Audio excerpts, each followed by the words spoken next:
we forgot about one true X factor on the Falcons. Oh, And it's Josh Rosen.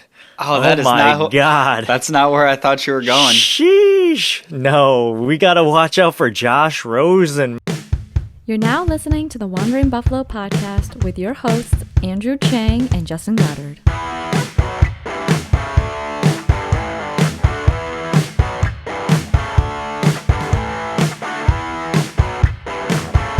All right, welcome into another episode of the Wandering Buffalo podcast, a show here on the Built-in Buffalo Network. As always, I am your host, Andrew Chang, and alongside me, as promised, is Justin Goddard. Justin, how you doing today? You still enjoying that Bills W over New England or what? Still enjoying it. I'm still on lockdown, so I haven't really had too many other ongoings in life to really add to or take away from that. So, getting towards the tail end of it here, and to be honest, after over a week in the house, I'm still not excited to go back to work. Well, you know who do? Well, I get that. I really do. I don't like working, but here we are. But the Bills need to get back to work this week because they have a matchup against the Atlanta Falcons, and it should be a favorable matchup for the Bills. And we're going to break down this preview episode into 4 segments like we've been doing recently in the past. So we're going to start with number 1, overarching stats that will kind of give you a good idea of where the Bills should attack and where maybe they should give a little more attention to. The second segment, we'll talk about some offensive, playmakers for the Falcons that we got to watch out for. Then in the third segment, you guessed it, defensive playmakers we got to watch out for. And then fourth, we'll talk about playoff implications and how the Bills can clinch a playoff spot here in Week 17, which is it's got a nice ring to it. But, Justin, I think we just got to dive in here with some overarching stats. And I like doing this in a guessing game kind of style. So the Bills right now, in total offense, what do you think they rank out of 32? I would guess that they'd be, I want to say just a shade outside of the top 5, so I'll say 7. Oof, that was a close guess. They're 6th. That's pretty close. Now, here's the kicker. Where do you think the Falcons' offense is out of 32? So we'll get into this kind of later, but through looking through the roster and trying to figure out how their depth chart has gotten them to 7 wins, I'm going to have to say the offense is doing some of the carrying. I'm going to put them kind of right in the middle of the pack. We'll say 15. 25. Okay. 25. I don't know how they're winning games. Remember that. 25th. Total offense. And as we know, I'm not going to even bother to ask you this, but the Bills have the number 1 total defense. So, from bird's eye view, this is a very, very favorable matchup. I think last week at the time of the preview episode for the Patriots, they had the 14th or 13th total offense. I can't remember, or rushing offense. And I think the Bills, did their job, especially against the passing of McCorkle Jones there. And I think, what was the math again? He threw for 43% or something. 43.75. Yeah, something like that. I'll never be able to forget that number. Yeah, so hopefully, Matt Ryan, as he's looking like he's on the tail end or the back 9 of his career, but there might be some firepower in him left. But I'm not so confident in him throwing the football. And where do you think that the Falcons lie in terms of total defense? Again, looking over that roster and trying to pick out the highs and lows of I gotta say they're 31st. 31st. You got to give them a little more credit than that. I did. I gave them one better than another team. Wow. They're actually the 24th. So pretty much offense matching defense. And I don't know if I necessarily expected anything better than this, considering Arthur Smith is, their head coach and it's his first year. I don't know if they're going to go. I assume they're going to go through a rebuild. That's usually what first-time head coaches kind of really implement. They want to bring their guys in, and you'll see a mass exodus, them ripping off the Band-Aid and all this other stuff. But 24th and 25th for defense and offense, respectively. And this is an area where the Bills' 6th total offense should take advantage against the Falcons. That is huge. Huge, Justin. And how do you think that the Bills would, and we'll get into the segment, but the Bills are just going to blow them out, or do you think it's going to be a closer game, just from a bird's eye view? So doing the bird's eye view version of it, what I kind of start with is the fact that the Falcons are at 7-8, and they're only one game out of a playoff spot right now. The Eagles are 8-7 and sitting in the 7th seed, and the Falcons are currently sitting in, I believe, 9th. So what I kind of was looking at is outside of those, numbers and players and whatnot, they're doing enough to win some games, and they are sitting in a position where they're playing with their lives on the line. They're still playing for a playoff spot. It's not like, they're just waiting for locker room clean out day. So on paper, I would say, easy dub, blowout win. And I think that's possible, but I think it's more realistic that we really see Atlanta's best shot, and it's a closer game than we'd really expect. Right. Now, I'm going to quickly give you some special team stats and let you react to it. And I typically don't give you special teams statistics, but lately I've been noticing when the Bills are comfortable with letting an opposing team's returner get out there to return the ball, because they just feel like we're going to stop you well short of the 25-yard line. But get this. The Falcons are 18th in returning kickoffs.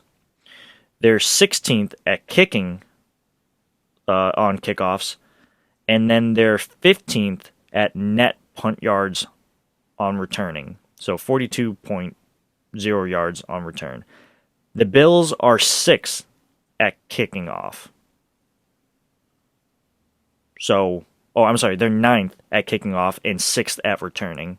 So I suspect that what the Falcons are going to do is that they're going to kick the, kickoff out of reach of whoever's taking the return for us nowadays, and then that the Bills are going to probably let whoever's returning the ball for the Falcons to take it out. Am I wrong? Is that a fair assumption? No, I'd agree with you. I think we talked about this a few weeks back, that we're kind of looking more into that as just these every little advantage that McDermott can try to get, he's going to try to get. Mm-hmm. And there's very few teams, very few players that I'm uncomfortable kicking to. I think our special teams has been very good, above average special teams units for several years now. Yeah. And kind of just that little advantage of we're going to kick it right to the goal line, 1 yard deep into the end zone, and we're going to let our guys get down there and cover it. I think even with teams that don't have the best special teams units, you see more often than not that you're getting them down around the 25-yard line regardless. Mm-hmm. And the chances of them really getting broken off just don't happen all that much anymore. So considering the investments we make on special teams and how effective we've been there, I would make everybody take it right from the 1 yard line, and I would play my cards that way. Right. And then last thing in stats, I know stats aren't the most, rejuvenating thing for a podcast, but they are important, I swear, is that the turnover differential. The Falcons are 24th at -5, and then the Bills are 4th at +10. There are opportunities here for the Bills to take away the football and I think that they can definitely do it. And we'll get into that right now because we're actually going to switch things into our second segment, which is about some defensive notes that or defensive players on the Falcons that maybe we should watch out for. And Justin, I know you kind of prepared some notes for this, so why don't you kick this one off?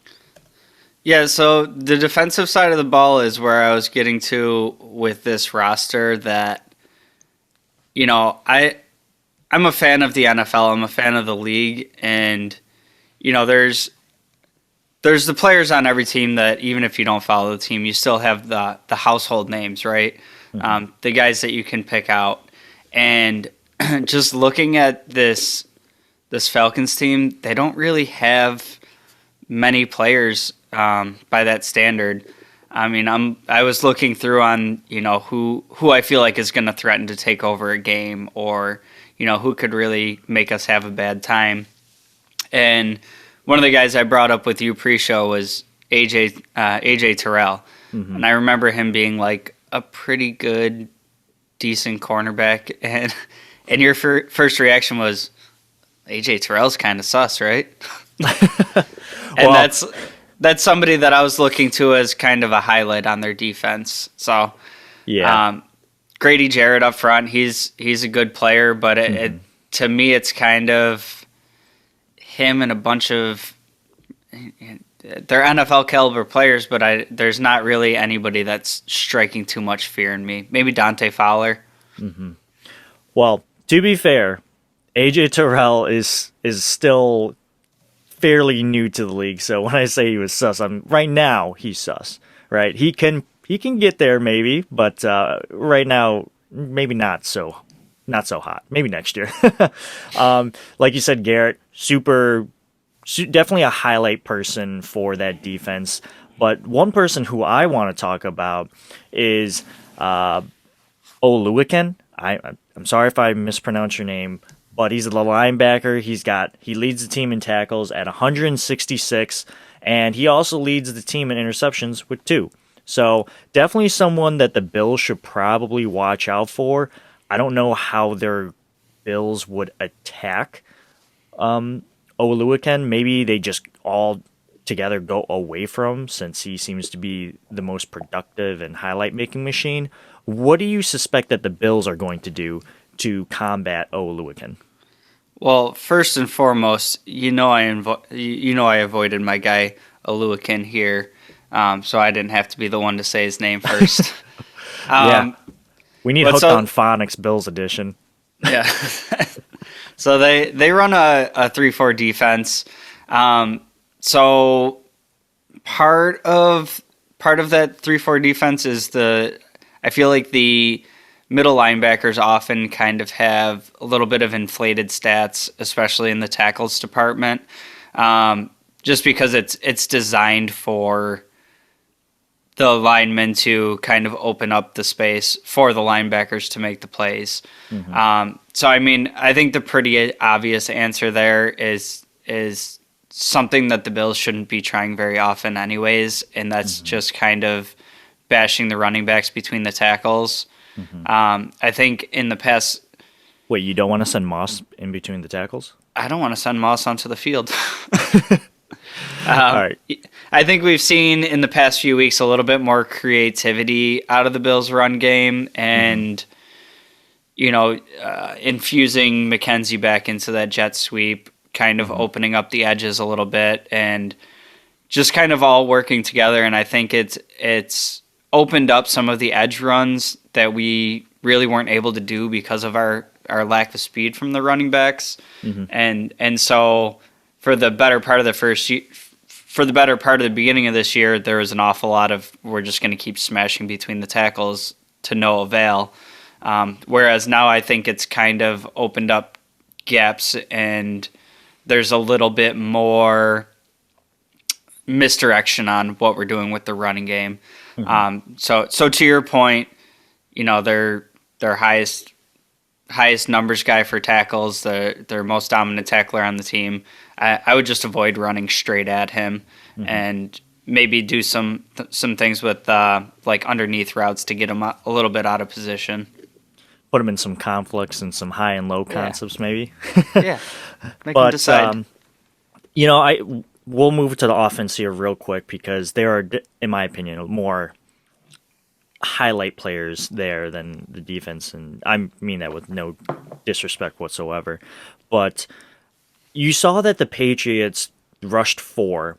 They thought they could get home with their 4, and to their credit, their defensive line is pretty good. I'll give them that. And the Bills were able to hold them off, and Josh Allen was able to make that line look pretty good by avoiding some pressure, but they were dropping back everyone, right? So that the Bills had to be patient and like do check downs and do some small plays here and there. And we noticed that the Bills are able to be patient, which is fantastic because Josh is taking what the defense gives him. And if I'm Atlanta and I watched that game and I'm watching film breakdown on the Patriots and Bills game, I'm thinking to myself, oh shit, what am I going to do? Because if I blitz him, we know Josh Allen is pretty good against pressure and blitz, but if I don't blitz him, then we know that this team has shown that they can be methodical and move the ball down the field with these death by a million paper cuts style offense. And when everything does get covered and you have the right defense, Josh Allen can transcend your team by doing something that he shouldn't be able to do, like the 2 throws that he throws across the middle behind him, or he'll juke out a defensive lineman and your best cornerback to pick up a first down. Josh Allen is literally the X factor of this team. He is the best player on the Bills team for sure, and I don't know if you ever play Madden, but he's definitely like that X factor game chip or whatever that they introduced a couple years ago. So if I'm Atlanta, like I said, I don't even know what you do. Yeah, I think that game against the Patriots kind of shows to me, in my opinion, why Josh is right up there with the best quarterback in the league conversation. Mm-hmm. He has his warts at times, and we pretty much live and die by Josh. But if you have a game where he's playing patient and he's willing to take the profits, and my biggest complaint with Josh is that he sometimes will miss one of the big plays, mm-hmm. and then we watch him just chasing it, and it just seems like he knew he should have had, for instance, that Kumaro ball that he missed. We've seen in previous games where he would miss a throw like that, and then it seems like he's just chasing it, like he has to get it with that big play. Right. Versus this Patriots game, he missed that throw and he came back and went right back to taking his profits. When things are covered, he makes you pay with his legs. And there's some other, dynamic running quarterbacks out there. But with the balance of how Josh is able to run, mixed with his arm talent, is, I think you see more like other quarterbacks give in some area a little bit. Yeah. That's definitely going to be tough for Atlanta to defend, for sure. And without, let's transition to offense and their head coach, Arthur Smith, who should be kind of familiar with Josh Allen since he used to be the offensive coordinator familiar with the Buffalo Bills defense. Maybe not Josh Allen. Maybe he wishes he had Josh Allen, but, that's another thing. But before we get into the offensive side of football for this game preview, we're going to take a quick break and we'll be right back. Welcome back, everyone. We're going to wrap up this episode by talking about the offensive playmakers for the Falcons that the Bills should probably watch out for. Then we're going to wrap up this episode by talking about some playoff implications and how the Bills can clinch a playoff spot here in Week 17. Justin, I know you have some notes here for the offensive playmakers for the Falcons, so I'll just turn the wheel over to you. Who do the Bills need to watch out for in this matchup? So I think there is more talent on this team on the offensive side of the roster. It's kind of interesting to me to see they haven't gone full rebuild.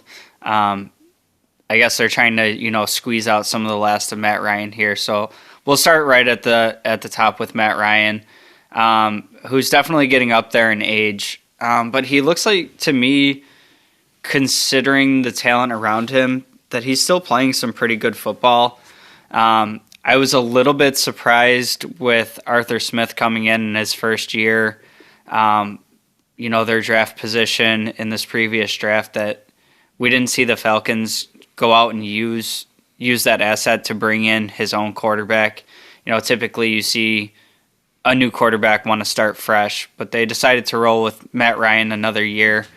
I think he's still playing pretty well, but then we kind of get into some of the talent surrounding him, and we have the receivers are a little bit thin to me. I think Russell Gage is a pretty good player, but probably more of like a number 2. Obviously, they typically have Calvin Ridley, but he has been missing for a good chunk of the season due to some personal problems, I guess. Yeah.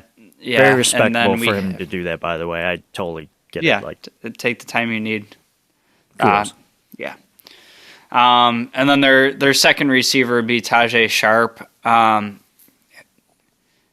It kind of just goes right down the list for me that I feel like he's fine as like a number 3 or 4 option, but as a number 2, he's a little out of his depth. And then we see that he's also, I believe he was out last week, but as of recording on Tuesday this week, he was placed on the COVID list today. So I don't know his vaccination status or whatever, so I guess he could be available on Sunday.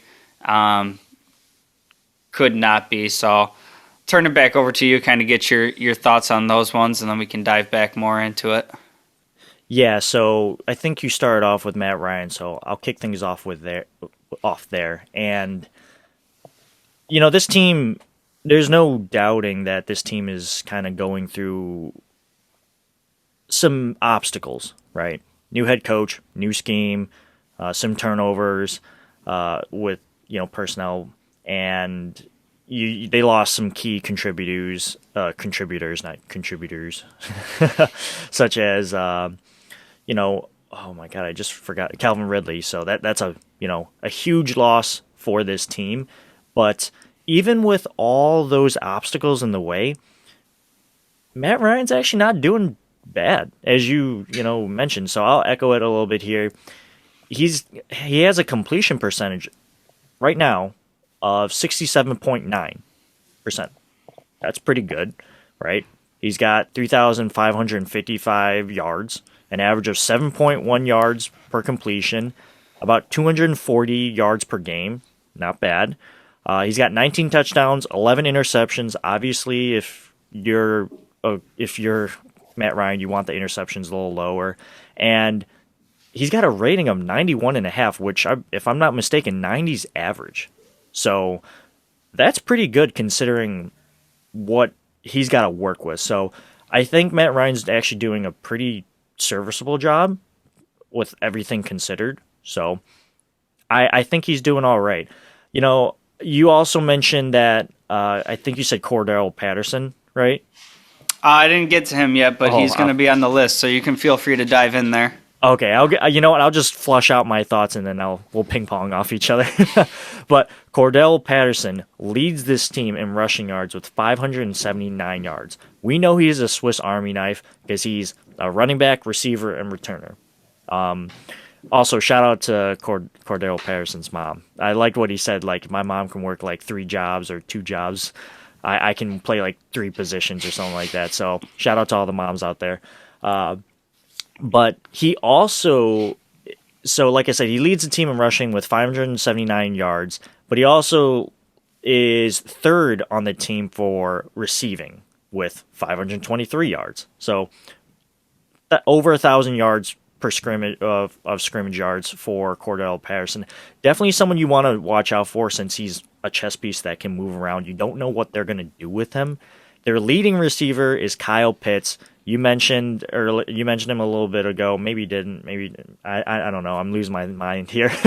But he's definitely someone you want to watch out for. He's got He's got the high draft pedigree. He's 900. He's got 949 receiving yards, and typically with tight ends, at least with Dawson Knox in my mind, which may be a little different. I'm not saying Dawson Knox is Kyle Pitts or vice versa, but with my experience with bringing in a rookie tight end, it takes time.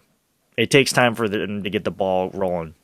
But the fact that, Kyle Pitts is the leading receiver of this team already is pretty impressive. And he's got 101 targets, 64 catches, 1 touchdown. Yeah, he's got 254 yards after contact. He's got the makeup of a superstar tight end in this league. And the fact that this is his rookie year production is pretty impressive in my opinion. So I'm not trying to have him highlight the Bills. So definitely someone we want to watch out for. And I just got to put this out there for my own selfish reasons. Mike Davis, I should have never drafted you in my fantasy football league. You're making it hard for me, although I am making it to my finals. But that's because I dropped you. So I'll let you flush out the rest of your thoughts there. Yeah, we kind of worked backwards here, but I like the way we did it here because I was saving Patterson and Pitts for kind of my last two there. Patterson, I think, is if Atlanta's to win this game, he's the X factor even more than Kyle Pitts. I think as far as like the passing game goes, Kyle Pitts is going to get a lot of targets. Going through the game plan the whole week leading up to it, what they want to do with Pitts. He's kind of a tight end, kind of a wide receiver. We mentioned earlier kind of them being thin at wide receiver. So he kind of benefits from that and getting the more targets. And the numbers that he's putting up for a rookie tight end, it's just bananas. And you kind of mentioned tight ends being a slow developing position. Even kind of the best tight ends in the game are, 2, 3, 4 years before you see the kind of impact that you're getting out of Kyle Pitts right now. I.e. Dawson Knox. My personal opinions for the Falcons is that they should have gone quarterback there and started the rebuild. But kind of hard to argue with the result, and Pitts is looking like a bona fide superstar. Yeah. So it kind of brings me to you're game planning all week to stop Kyle Pitts. But what you have to look at is Patterson, and he's really hard to game plan for because is he going to be, more of a primary running back? Are they going to use him more in the passing game? Do we kick the ball to him? Yeah, and it's kind of every time he steps on the field, it doesn't really matter what way they get him the ball, but they like to get it to him. And if he gets the ball in open space, he's super dangerous. Yeah, it makes me nervous. Yeah, and we saw him kind of revive his career with Atlanta as more of an actual offensive weapon. He was more of just a returner in other places. So when he gets the ball in his hands, he's got that vision. He's got the ability to make people miss, and I think he's a super dangerous weapon and a harder person to pin down exactly how to game plan for how they're going to use him. Yeah, and before we kind of move on to our next section here, because I think we did a pretty good job of flushing out our thoughts of the playmakers, we forgot about one true X factor on the Falcons. And it's Josh Rosen. God. That's not where I thought you were going. Sheesh. No, we got to watch out for Josh Rosen, man. This guy's he's got 2 completions for 11 yards, a completion percentage of 18.2%, 2 interceptions. So there's two passes, 2 interceptions. I thought for sure you were going Lee Smith there. No, Lee Smith, definitely shout out to Lee Smith. I love that guy too. He's got 9 catches on the year. Yeah, I mean, they're doing everything with him. They're moving him around like Cordell Patterson. It's funny you say Josh Rosen because I kind of forgot about him in the mix here. And I forgot what game they were playing. They were just getting blown out. And it was New England. Was it? And he Yeah, came and then in. and then they took him out, brought in Philippe Franks, and then he threw a pick. Yeah, and they're like one number apart from each other. So I thought he came in and like threw 2 picks right in a row and felt terrible for him, but it was two separate. It was terrible. I like the Falcons secretly because I have family that lives in Atlanta, so I kind of like, all right, I kind of want them to be good for their sakes. But like, I remember watching that game and I was like, oh my god, this is terrible. This is not encouraging if you're in Atlanta. Like 50 to 7 or something like 50 I don't think to 7? No, they got shut out, but I don't remember the exact score, but it wasn't great. Not great, Bob. And yeah, that's not ideal. And I'm going to play devil's advocate real quick with you because you suggested that, like, hey, if I'm Atlanta, I would have took a quarterback, right? Who was off the board? Trey Lance. Who was off the board before them? Trey Lance. I can't believe Trevor Lawrence. Trey Lance, Zach Wilson. Who could they have taken? Mac Jones? You would have took Mac Jones instead of Well, I would have done it a little bit different, and when you're already that high in the draft, get up a little bit and try to secure your guy. all those teams needed quarterbacks, though. Yeah, then find a way to go get Justin Fields. It's just me personally. I said the same thing when we were talking about Carolina and them bringing in Sam Darnold. I would much rather, if I'm admitting where I'm at as a franchise, I would much rather take my blows for a couple of years and bring in somebody that I think can be the guy versus trying to retread somebody that I know isn't. And like I said earlier about Matt Ryan, like he's still playing pretty good football, and I think that's even more of the reason to have moved on from him. Is going into this season, you probably could have flipped him to a contender or somebody that thinks they're pretty close and just decent quarterback play away, and still got a decent return for an aging quarterback that you know isn't in your long-term plans. Kind of use those assets to go make a move to get one of your guys. Right. Well, I think that I disagree respectfully. I think that they saw a superstar in the making, and I think they made the right move because, quite frankly, none of the rookie quarterbacks are really pulling out all the stops right now. And they're rookies, so give them some time. And the last thing I want to talk about this offense before we transition to our fourth segment is that, Arthur Smith has played the Bills a decent amount of times. He's game planned against this defense, and he's had some success. And I think that pedigree of him and the experience game planning against Leslie Frazier and Sean McDermott is something that the Bills should be cognizant about, and I think we should all keep that in the back of our minds too, because we never know. And let's transition to the last segment here, which is playoff implications. And there's only one thing that needs to be said here, Justin.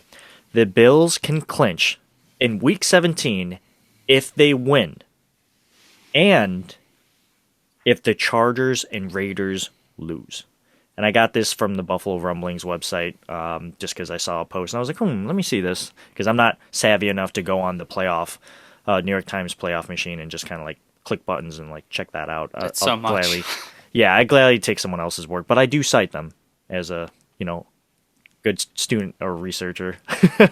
But so that's pretty exciting. The Bills can clinch a playoff spot. Remember like 5 years ago, that was like ludicrous talk. Yeah, it was insane. I'm kind of readjusted again now because we went through these weird highs and lows that we've talked about of like beginning of the season. It was like the Bills should be number 1 or number 2 in the AFC, take down the Chiefs this year, Super Bowl contenders. Then it was like, all right, well maybe we won't get there, but we're going to win the division. Then all of a sudden it was like, will we even win the division? So coming out of that New England game, clinching the playoffs would be great if it happens this week with the help and all that. But beating New England and being back in the driver's seat, it's back to this team's got to win the division to me. And the fact that we got to the point where we were just, talking about making the playoffs, it's great. And we can talk about the success McDermott's had, only missing the playoffs 1 year. But ending the season with Atlanta and then the Jets, both at home, with your destiny in your hands, I think you just really got to go out there and not worry about any of the other help that you're getting to clinch playoffs and all. That's all gravy on top, but there's no reason that you shouldn't win these next two games. And when you're playing with the division on the line, you got to go out and do it. Focus week to week, like they always say. Like, focus week to week. That I couldn't agree anymore, Justin, because we all know what happened in Jacksonville. If that happens again, I'm gonna put my head through a wall.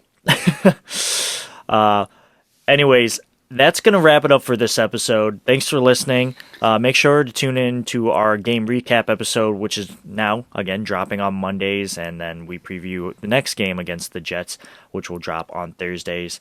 But, Justin, before we get out of here and all that other stuff, who's winning this game? So I got the Bills winning this game. If it was somewhere earlier in the season, and Atlanta wasn't playing in such a desperate mode, I would say we win this game by like 3 scores.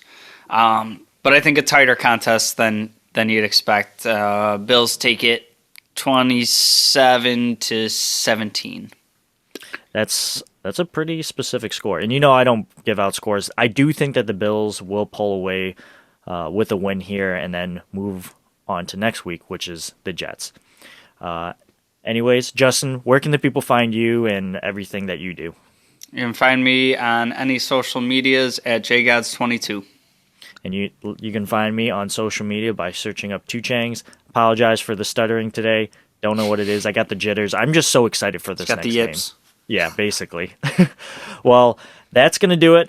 And as always, I'm excited for this game. You should be excited for this game. But most importantly, go Bills. Go Bills.